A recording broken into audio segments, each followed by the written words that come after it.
We have our next coach, Stacy. Come on. I am so Hi, excited everyone. to meet you. How are I'm you doing? excited to be here. Very nice. So, what are we talking about today? Rooted and ready, rebuilding self trust from the ground up. Because you're talking about rooted, I would like to show my plant here. Oh, please. Yes. The plant that I had it up unrooted. Look, it's rooted, and look at how it's happy already. Like I had it like what 9 to 30. It was like in up and unrooted. Now it's rooted in its place, in its soil with the water. It's already starting to pick up. That's It how looks rooted. much better. Oh, Much better. I didn't do anything. I just gave some love, and you guys all gave some love. It's already happening. So we have to be rooted. It's very right here is the evidence. So what are we going to talk about? Let's look at Stacy stands for rebuilding confidence from. She did not share with me. She believes self trust is. She believes self trust is. I don't know, guys. She didn't tell me. She is committed to helping families create something. Looks interesting. She is here to remind us that when we trust ourselves, is that even possible, Tracy? To trust ourselves? It is possible to trust ourselves. We'll I talk about believe that you. today. Awesome. I'm ready. Welcome. We're Thank ready. you so much, Kohila. That was a lovely introduction. All right. Before we begin, everyone, I want us to arrive together and be in this space, not just in the room that we're sitting in, but in ourselves. So we're going to do a little grounding exercise. I want to take a short moment to reconnect with your body and the ground that is beneath you. This exercise is going to use your breath and the image of a tree to help you feel calm, steady, and supported. So with each inhale, you'll draw in energy and strength. And with each exhale, you're going to gently anchor yourself using the words, I am rooted within. This will help your body and your mind to settle. So we'll just do a couple of breaths just to get ourselves centered. So as you inhale, I will talk to you. And then as you exhale, you can say, I am rooted within. If you are in a place where you're not embarrassed to say it out loud, do it. It's powerful to speak to that part of you that is deep within. So inhale. Imagine energy rising from your feet, flowing up through your legs and your spine. And as you exhale, softly whisper, I am rooted. Feel your roots press deep into the soil. Inhale. Draw calm and warmth into your chest, filling your heart. Exhale. I am rooted within, letting that tension melt away and flow into the earth. Inhale. Feel your body alive, steady, and nourished. Exhale. I am rooted within, resting in the safety and strength of your own presence. What we are talking about today isn't another checklist. It's not a formula. I don't have anything that I expect of you. I just want you to be here for a few minutes and just arrive. That's all I'm asking. Because what I need you to understand is something that's really vital. The parent your child needs is not someone that you have to become. It's someone that you already are. The truth has always been there, somewhere buried underneath all the pressures and expectations, the constant pull that we feel, but it's still yours. So let's set aside the noise for just a moment and give ourselves permission to simply be here. Parenting has us in constant motion, but real leadership comes from being present. And presence is what your child remembers most. When I was growing up, I don't remember the chaos and all that other stuff. I remember those moments where my parents would stop what they were doing and put being an adult aside long enough to be in a space with me and hear what I had to say about the world. Presence is what your children remember. Through years of working with different families, my own journey as a foster parent, I have learned that trust and confidence are not created from nothing. They are uncovered because they've been there all along. And I want to share a story with you that really shows that. Her name was Celeste, and so many teenagers, she was in that weird place between who she had been as a child and who she was becoming. And in the middle of all of this, her very best friend in the whole world, someone that she felt was loyal and there for her in every sense of the word, broke a relationship into tiny little pieces. It was a deep betrayal. And it was the kind that not only ended the relationship, but it rewrote Celeste's entire understanding of how the world worked.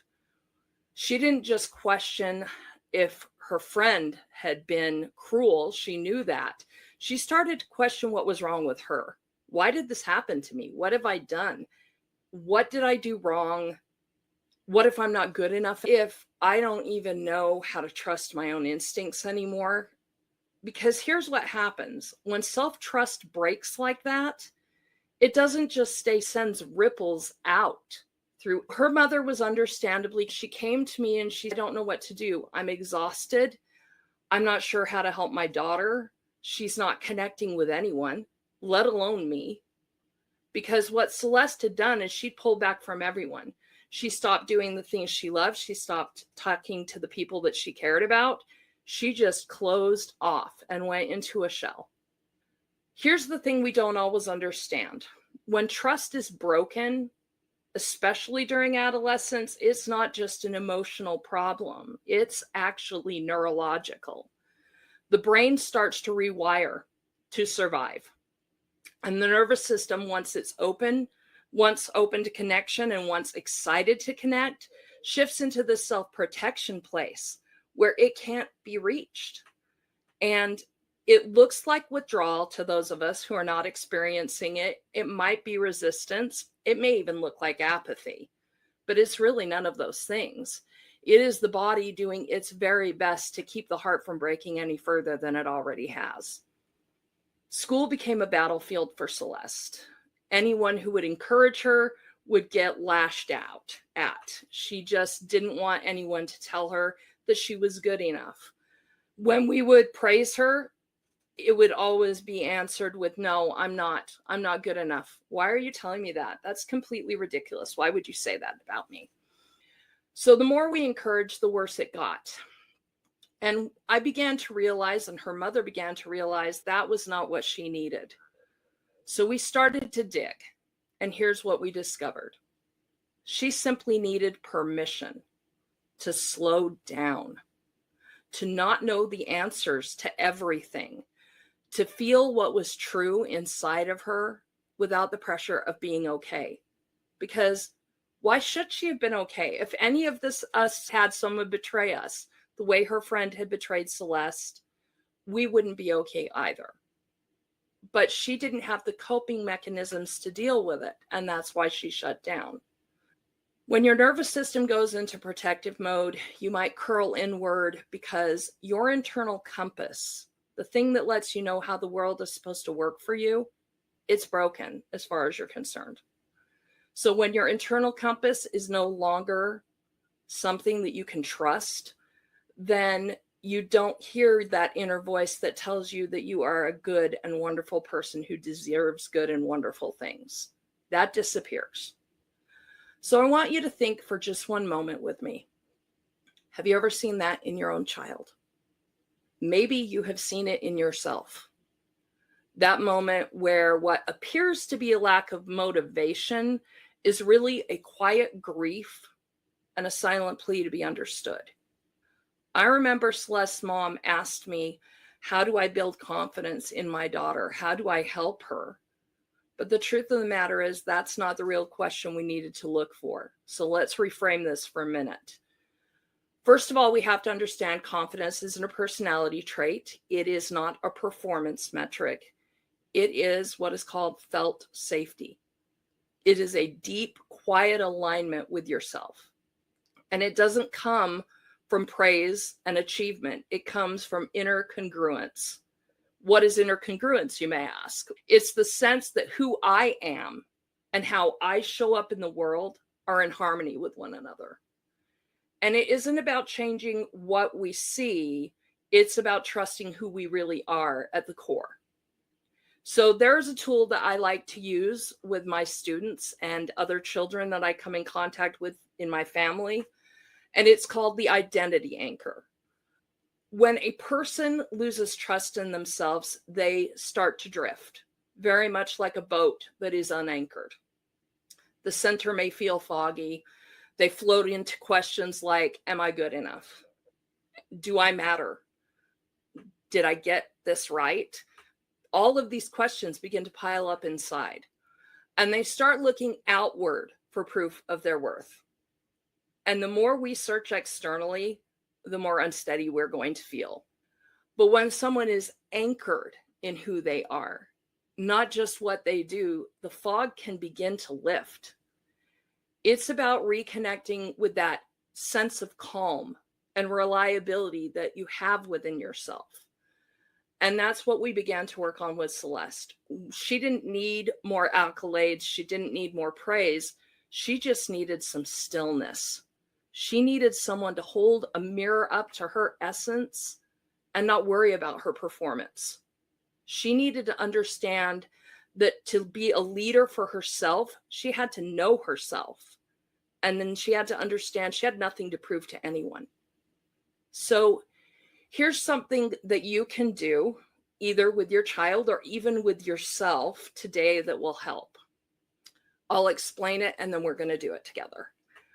When things feel overwhelming, I want you to ask yourself this question: what feels true right now? Not what is right or how do I fix this? Just what feels true right now. So I want you to take in a deep breath, really fill those lungs all the way up.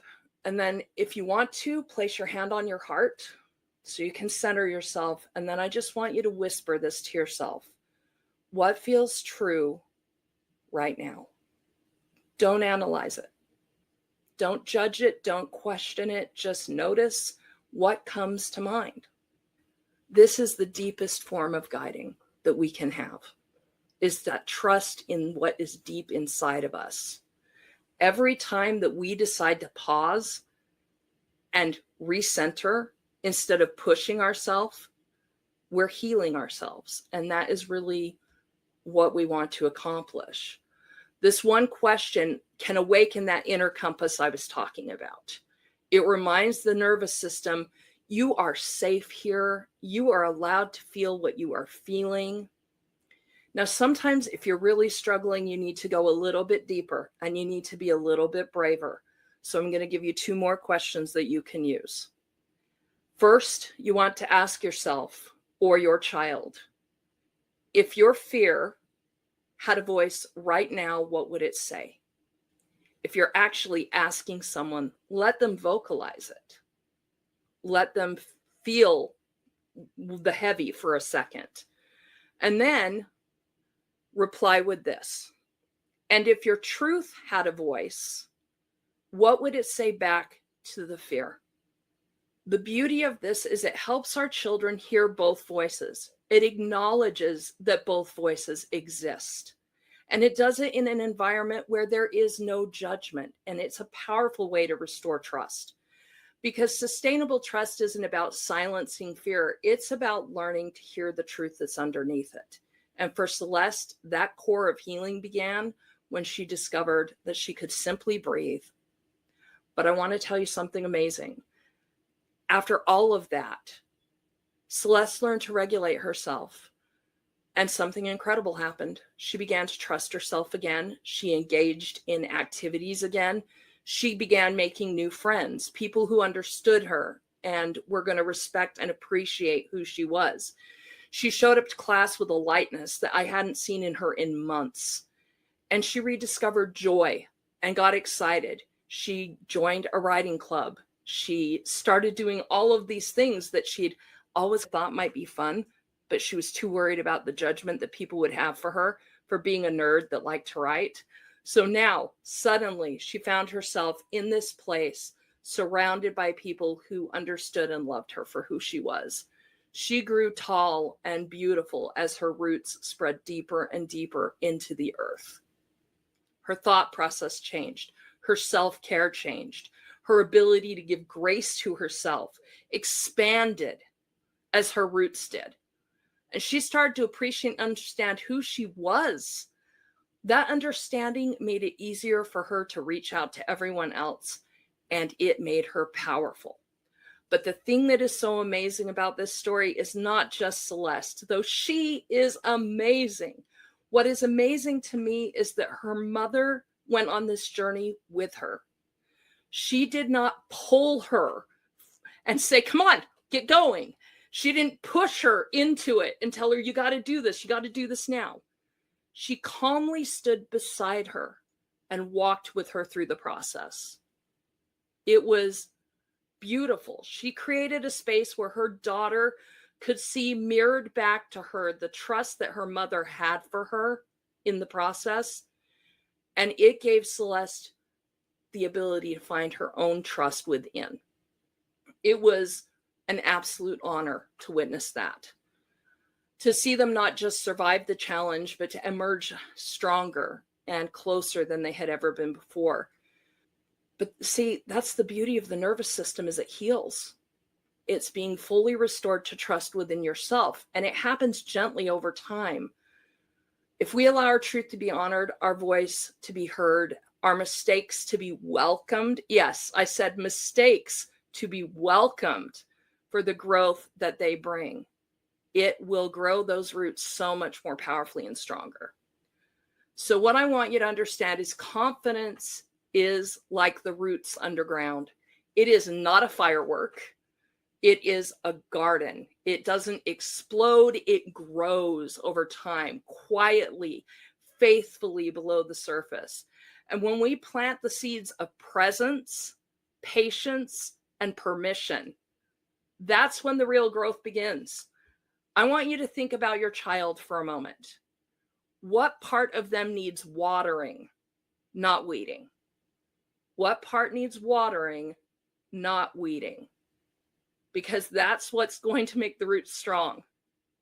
They will rise, they will become, they will learn to protect their peace, and they will know their worth.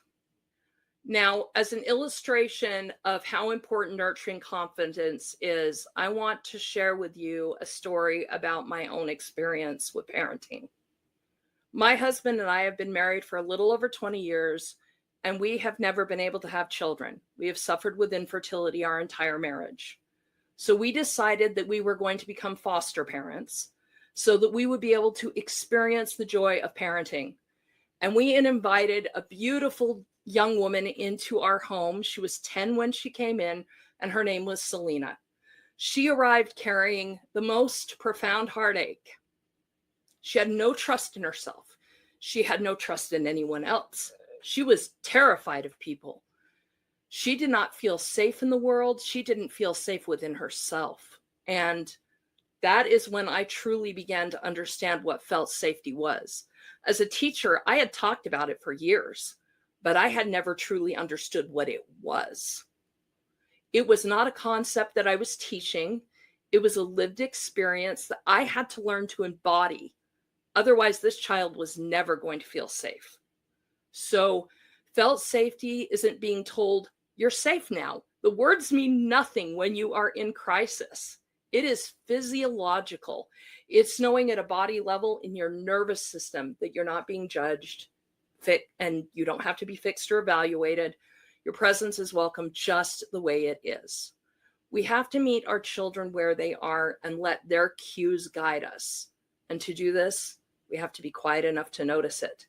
And I'm sure you can tell from the way I'm talking right now that I am not a quiet person as a general rule. So that was my challenge. I had to teach embodied leadership by showing up and not expecting answers to all the plethora of questions I had about why she was this way. None of it mattered. None of those questions mattered. All that mattered was being with her and letting healing emerge over time. We had to trust the process and not worry about the destination. We had to try to enjoy the journey and find our way on the journey, because there was no guaranteed destination with Selena. So we started small. We did deep breathing together. We did gentle meditation and neurological resets. We didn't talk about safety. We showed it to her. We helped her feel it, because that was what mattered the most. Change comes not by seeking perfection, but by embracing presence. And it isn't always linear. We have to remember that. There were days where, after weeks of things going well, she would shut down and go back into her protective shell. And on those hard days, I had to remember it wasn't about fixing her. It was about trusting the journey.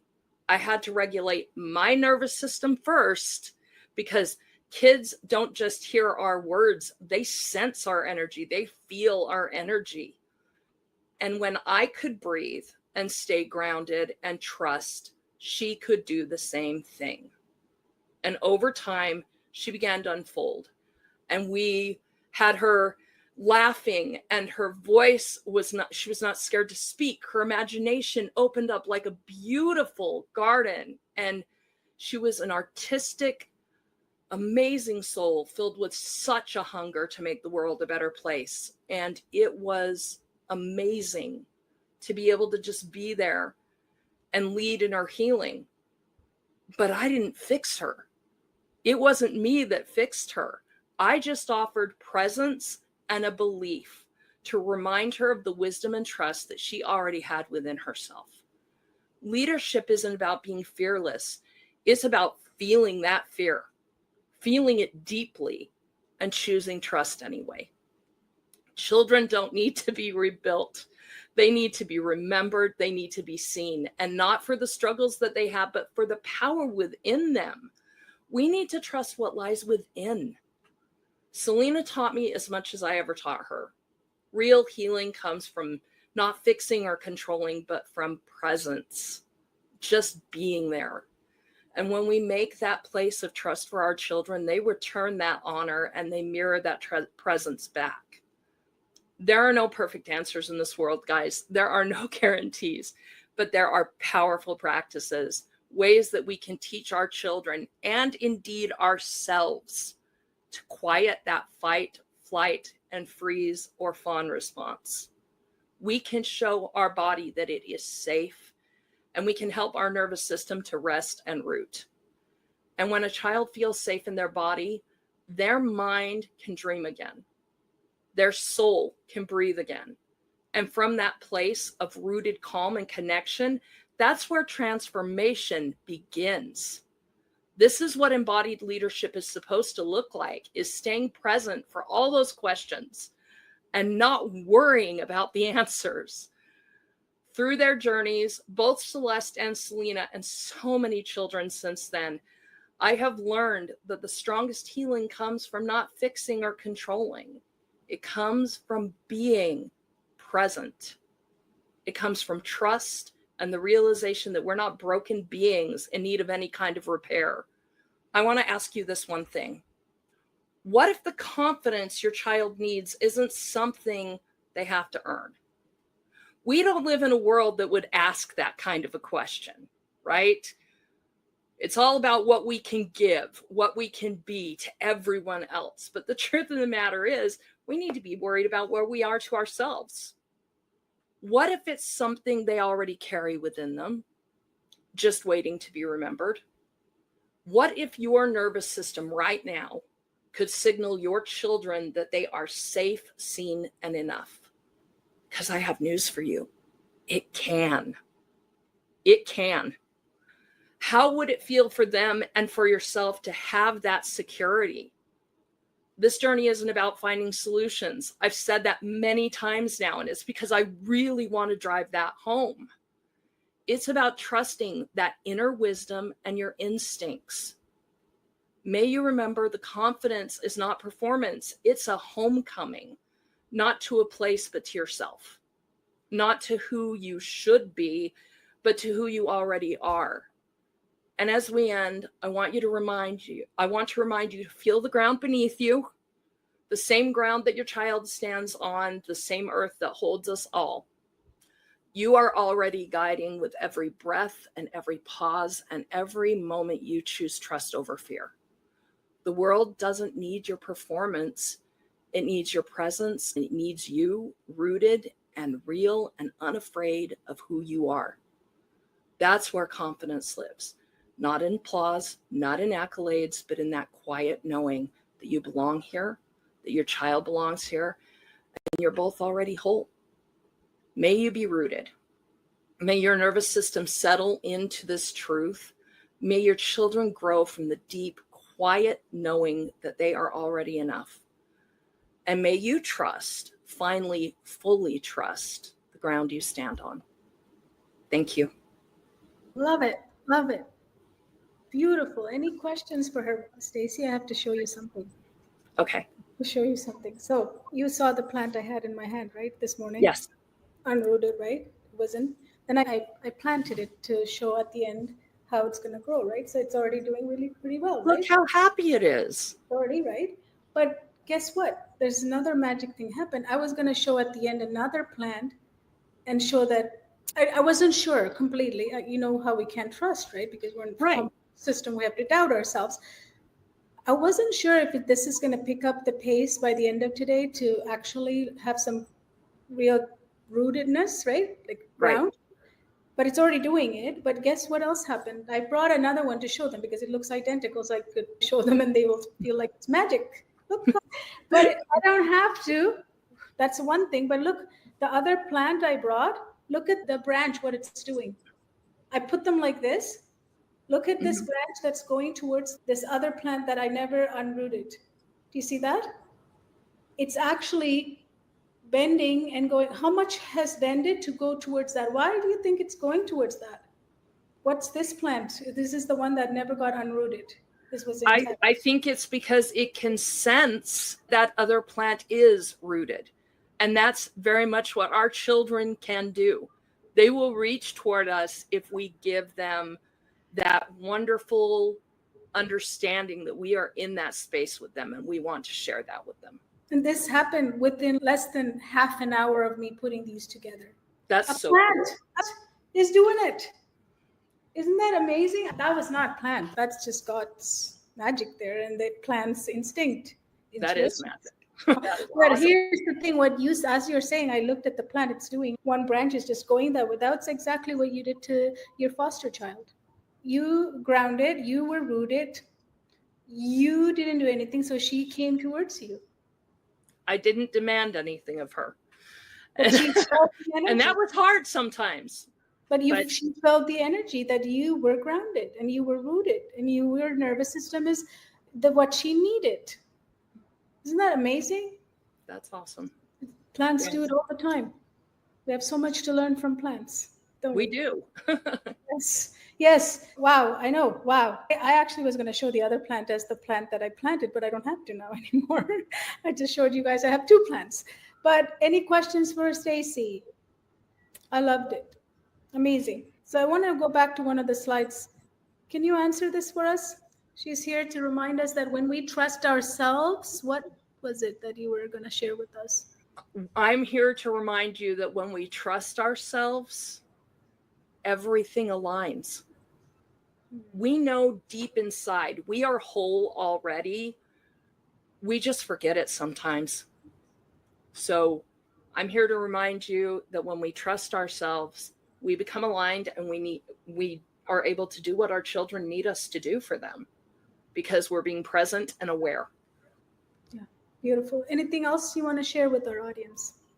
Yes, I would love to share my website and a chance to work with me.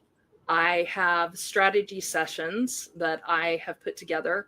And for the first 3 families that contact me, I will give them a free 5-day strategy session where we'll sit down and talk about what's going on with them and see how I can help to ease some of the burden. Beautiful. We have Stacy's information in the journal, as well as she wrote an article, which we launched yesterday, our special edition. Parenting, Learning, and Living magazine. If you don't have any of those, we have all the links here in this chat, and it's pinned. So please do grab that, and you can connect with Stacy there. But I do want you to acknowledge this comment here before you go. We have to set the example. We can't expect our children to self-regulate if we don't demonstrate the same behavior. Definitely true. Definitely true. Thank you, Alicia. That's a really good comment. What about if I have a guilt? Like sometimes I have guilt, like I demonstrated poor behaviors ahead of time. Like how do I change myself back again to the right? We're not perfect. We're not going to be perfect. We're going to make mistakes. I was taught to be perfect, Stacy. No, perfection isn't something we can have. I was supposed to get good grades. And I'm sorry. I can't agree about perfection. I've had perfection complexes in the past. They never served me well. Okay. So instead, I will say this. I think that what we need to do is understand and grant ourselves some grace, and then just do the best that we can moving forward. We can't change the past any more than we can find yesterday's breath. We have to live in the present and do the best we can in the present. Yes, and small steps, those micro steps, right? Micro steps, baby steps are good. Yeah. They still get you moving. Yes. Look at this, what just happened in front of us. These plants, 2 plants are demonstrating something so powerful, right? So powerful here. So here's another one. As a mother, be willing to apologize. Oh, don't I have to be always right?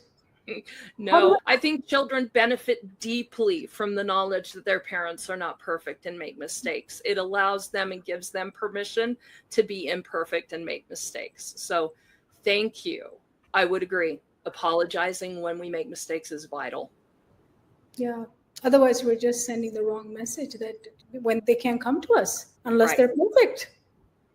And who's going to ever be perfect? That's great. That's what happens. Like sometimes these scammers who take photos of kids and threaten them, a lot of the kids who end up killing themselves, they never talk to their parents because they probably felt like this is not something my parent will accept. It's not perfect. Yeah. This is not something they're going to think I'm bad. Giving a place of safety is important. And when we align ourselves with our children, the beauty is that they do want to communicate with us. Yes, absolutely. Thank you, Stacy, and all her information is in the journal as well as our magazine, and it's showing up here as well. But don't worry copying that, because if you're like me, I'm going to copy one or the other letter the other way around. Flip the letters. That's how I always write things down, and I'm like, it's not working. That's why I put it in the journal as well as in the magazine. Please get the links for both of them and sign up for the magazine. So thank you. Thank you.